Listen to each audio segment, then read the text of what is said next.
የማይበጠሰው ሰንሰለት የደም ግፊትና የኩላሊት መዳከም ቀድሞ የመጣው የትኛው ነው? ከዚህና ከዚህ ከፍተኛ የደም ግፊት ወይስ የኩላሊት መዳከም? አንዱ ሲመጣ ሌላኛው መከተሉ አይቀርም። የደም ግፊት ካለበት ኩላሊት አደጋ ላይ ነው ማለት ነው።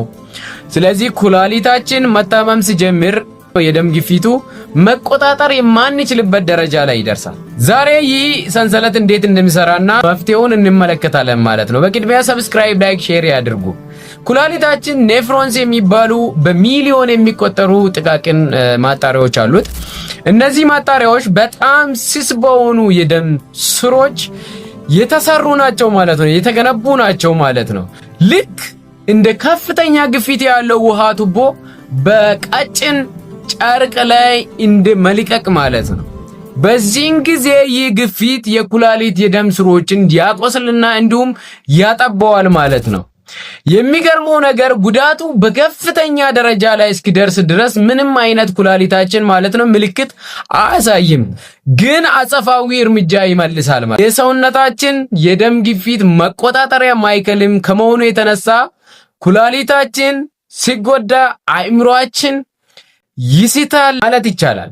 ሰውነታችን ውስጥ ያለውን የጨውና የውሃ መጠን ማመጣጠን ያቅትና በዚህን ምክንያት ሰውነታችን ውስጥ ያሉ የጨውና የውሃ መጠን ይከማቻል። ይህ ደግሞ መጠንን በመጨመር ግፊቱን ያባብሰዋል ማለት ነው። በተጨማሪም ሬኒን የሚባለውን ሆርሞን በመልቀቅ የደም ስሮችን እንዲኮማተሩ ያደርጋቸዋል ማለት ነው። ይህ ደግሞ ግፊቱን ይበልጥ እንዲጨምር ኩላሊታችን በድጋሚ እንዲጎዳው ያደርጋል ማለት ነው። ሰንሰለቱ የሚቀጥለው በዚህ መልኩ ነው ማለት ነው። መፍትሄዎቹ ይህንን ምስል ተመልከቱት። አንደኛ አመጋገብ። የጨውን መጠንን መቀነስ ወሳኝ ስለሆነ መቀነስ አለባችሁ ማለት ነው። ስንት ምን ያክል መሆን አለበት? በቀን 2 ግራም ወይም የግማሽ የሻይ ማንኪያ በላይ ጨው አይጠቀሙ መጠቀም የለባችሁ ማለት ነው።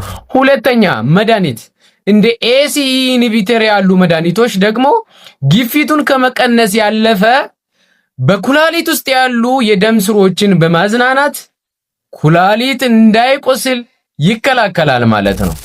ሶስተኛ እንቅስቃሴ። በቀን ለ30 ደቂቃ መራመድ የደም ስሮችን እንዲለጠጡና ግፊቱ እንዲቀንስ ይረዳል ማለት ነው።